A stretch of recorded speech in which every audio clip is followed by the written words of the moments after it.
What's up, Response On Players? We are here with an exclusive staff interview talking about maybe some of the design for Guilty Gear.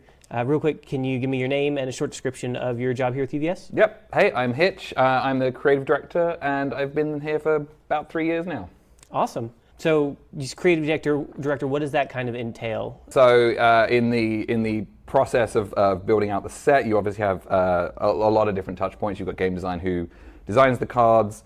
Those mechanics and things come over to creative. That comes to me first. So I'll deal with things like looking through style guide assets from licenses, picking card art that goes on cards, commissioning customs, coming up with different card treatments, and we've had lenticulars, we've had different varnishes in the game, all these different things, and then handing that off to card layout and production that actually get the thing made, and then on to sales, marketing, all that kind of stuff. So I kind of sit second in the chain of kind of building a set out. Okay, perfect. Now, we're talking about sets. Obviously, the next upcoming set here is going to be Guilty Gear. It is. For the design of that, was there kind of like a baseline that you wanted to hit for like the art direction? Was there a certain thing you wanted to do, bringing it over from the video game? Yeah, so we've obviously had fighting games kind of come back a little bit this year. We've had Street Fighter and now Guilty Gear. So a lot of that, when you deal with a fighting game as opposed to any other kind of thing, it's more focused on attacks and moves, and these things have specific names. Yeah. So it's easier to kind of go into something like Guilty and go, there's a move like Gunflame Feint or Kickstart My Heart, and you just you know what that move is supposed to be on a named card. So it's easy to kind of go in and grab a screenshot or a video and find the right shot that works within the kind of card frame environment that it has to live in, and then you look outside of that what rarity is, and if it's a higher rarity, how can you translate the intent of that move into maybe more of a full art or an alternate art treatment. Awesome. Now, speaking of like alternate art treatments, yes, we do have, you guys released that there's going to be 9 alt arts throughout the set that kind of create like a poster. Yes. There is a 9-up. It's an idea that I originally had for a previous set, but it never came to kind of fruition for that. But with the shift in the way that sets are built and the way we no longer have character kits. We have more of the attuned type of thing that go and the cards are numbered by kind of symbol order and stuff like that. And so because we have more control over the layout of where a card might sit in a binder, with 9 cards typically being what you'll be in a binder and 8 characters being in the set, it was like, oh, well, we had this idea for the 9-up, we can bring that back. What do we do for the 9th card? Well, we have pre-release cards that everybody goes and gets. We can like fit that in and then, make our 9 character alts, because we always have the character alts in the sets. How do we make those into a cool looking like collector's piece?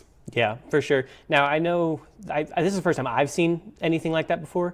Was there any kind of inspiration that brought you onto that idea, or was it just kind of like, hey, we've got a binder here, let's make him look like a poster? Yeah, so back in like the 90s, there was the X-Men trading card game. It was like the collectible cards that they had that was on that really thick card stock, and it was super glossy, and the sparkly foils and stuff. And there were a few of them they did, but I remember the iconic one was the danger room. So you would like each character was on this 9-up made up the X-Men fighting Sentinels in the danger room. Oh, okay. But it was very zoomed out. It was like his actual all of Wolverine's body, and then like the arm of the Sentinel and all of those things. And obviously our game is more focused on the character stuff. So we wanted to like fill the space a bit more. So as people are going to see. We have like the big group shot of all the characters kind of zoomed in, filling their space individually so they don't bleed over too much into other cards, but then when they come together they form this nice, beautiful kind of pearlescent 9-up. Awesome. Now, I know in the past all of our alt arts have just been, just different arts. They've got all the text and everything like that. These ones are actually textless. Was there a reason you decided to go for that? Was it just to make it look prettier? Like what's the Yeah. So it was when we designed when the base cards are done. Obviously, you want all the rules on there, the reminder text. They need to be functionally the core of the game. And then when we look at the alternate arts across all of the rarities, Design creative gets a little more control in like how do we up level these, make these a little more desirable. How do we introduce elements that make people want to maybe go out and collect all of them? And the 9-Up being a more art-focused piece, we did originally we mocked them up as we normally do with all the card text on, and the card text, even when we changed the color down to like a monocolor white, covers a lot, especially when you're this zoomed into the faces of the characters. And it was just a little bit of a disappointment to see all of that, like this awesome piece of art and this idea, the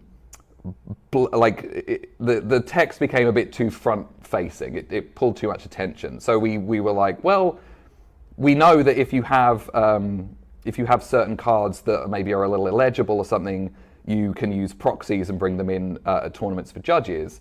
We could just do the same thing here, remove the text, make this a more art-focused piece, and then if somebody wants to maybe bring one of those to a tournament, they just bring the proxy, because we have the 11 card packs with the slots. People are going to have excess of these characters anyway.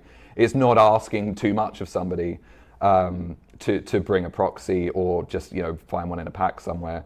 And being able to bring those here, and we show the roadmap video, and then I've been showing people the 9-Up here.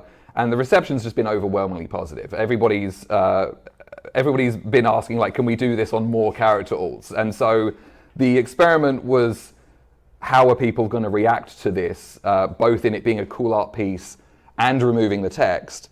And it's just been over, like, no one has said, I can't play this, I can't read it. So it still has the name, the hand size, the health, but the rules themselves. I think if you've gone to the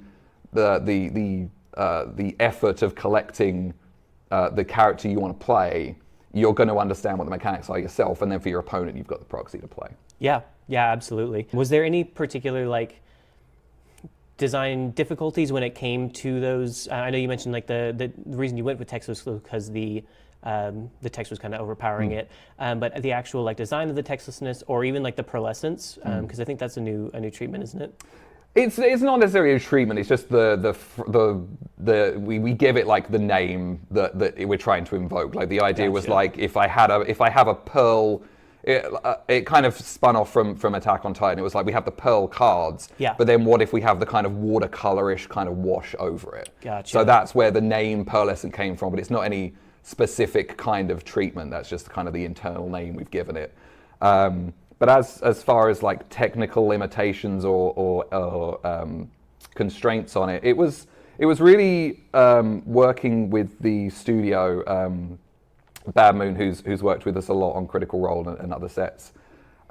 Just really sending lots of references of this kind of pearl, and this is the idea of how this should be, and getting them to mentally understand on their end what we were going for. And then working with the people on production in our company who would have to make this possible. Right. Because you can't just get a shiny foil and then just print ink on it, because of the way foils work, they kind of skew more blue.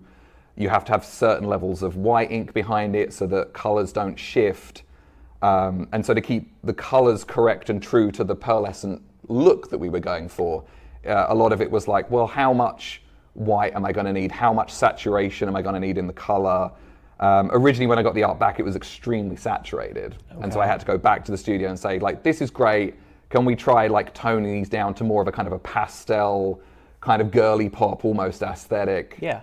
So that when we send it over and we put the light white ink behind it and we've got the foil shining through, we achieve the look that we have that you've been able to see in person. You said that reception has been pretty good for these. Does that mean that we get to possibly have more of these in the future? Yeah. I'm not. Nothing's off the table. We're always we try stuff. We see what works. We see what people like. We pay very close attention to what people don't like, and we adjust accordingly. And as I've said to you guys before, things take time to implement, and we try not to do things back to back in these kind of experiments, because it gives us time to see what the reception is. And then, the product that comes out in 12 months' time that we're working on now, we can be right, okay, well, this is going to print in 3 weeks. We have time to pivot and let's take the text off this one. People were really receptive to it. Does it work with the text off it? Do we find that now there's too much empty space? And if I give you this card, there's just going to be this void kind of in this text area. And so we make the adjustments based on what's on the alt specifically, and what's best for what gets the best result for the best looking card. Is there anything that you may be able to tell us about the designs for the upcoming Godzilla set? No. No. No. That's perfect. Yeah. No, not yet. That's fair. Yes. So we'll have to look forward to it then. Absolutely. Awesome. Well, hey, I appreciate your time. Thank you so much. Thank Great you. to see you guys. Absolutely.